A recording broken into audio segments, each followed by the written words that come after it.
corona adalah jenis baru dari coronavirus yang dapat menular ke manusia.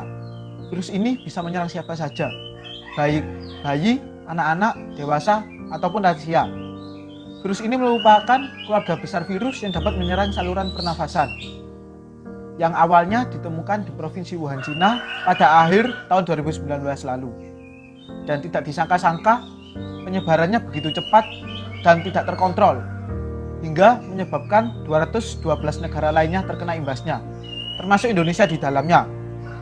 Ya, hingga saat ini tercatat di seluruh negara di dunia sudah terdapat sekitar 1,5 juta pasien positif dengan 2.900 orang positif di Indonesia, sedangkan 240 orang positif tersebut telah dinyatakan meninggal. Di Indonesia sendiri memang awalnya hanya terdapat 2 pasien yang terkonfirmasi positif, tetapi angka ini diyakini oleh beberapa pakar bisa jadi hanya orang-orang yang terdeteksi saja. Sedangkan orang-orang yang tidak terdeteksi seperti orang tanpa gejala masih bisa beraktivitas dengan bebas dan tanpa ia sadari mereka menularkan ke orang lain. Oleh karena itu, pemerintah langsung mengambil skema penanganan dan pencegahannya, mulai dari meliburkan sekolah, kemudian yang kedua menyiapkan APD, masker, rapid test, hingga membangun rumah sakit darurat dan melarang seluruh orang untuk melaksanakan kegiatan berkerumun, baik itu sholat Jumat ataupun tablik akbar sekaligus pernikahan juga.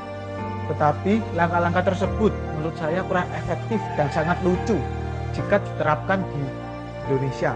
Memang langkah-langkah tersebut sudah berhasil diterapkan di negara asal virus ini dan bisa berhasil untuk mengurangi angka dari jumlah pasien positif tersebut.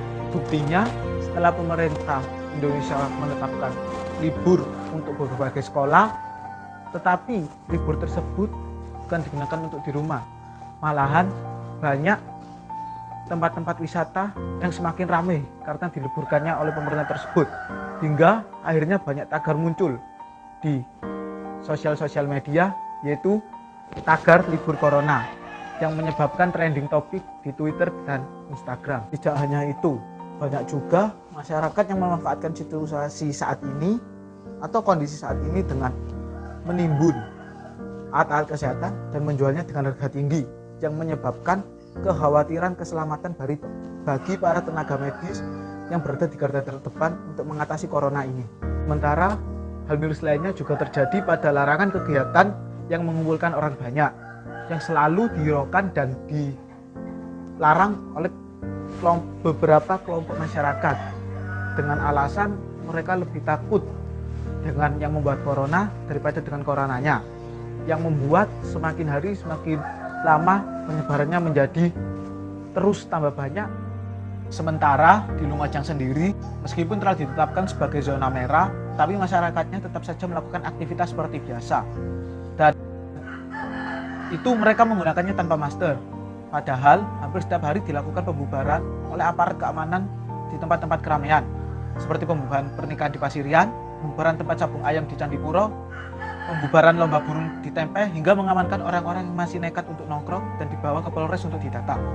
Namun, mau bagaimana lagi, memang Indonesia sudah dicap sebagai negara maju, tetapi tidak dengan penduduknya yang masih kurang kesadarannya. Jika hal seperti ini masih terjadi, tidak menutup kemungkinan bahwa di Indonesia akan jadi seperti Italia. Memang Italia sendiri menempati posisi 2 dalam bidang kesehatan, tetapi di sana penduduknya seperti sama persis dengan Indonesia yang menganggap remeh, yang akhirnya menyebabkan pembeledakan kasus, hingga menyebabkan Italia itu sendiri berada di posisi nomor 2 dengan pasien positif terbanyak. Tetapi semua itu masih belum terlambat jauh, dan kita masih bisa mengatasinya dengan kesadaran seluruh pihak masyarakat Indonesia untuk mentaati segala himbauan dari pemerintah agar tetap di rumah saja, berhenti memberikan berita hoaks, mari perbaiki sekeliling kita, dan terus dukung tenaga medis di garda terdepan.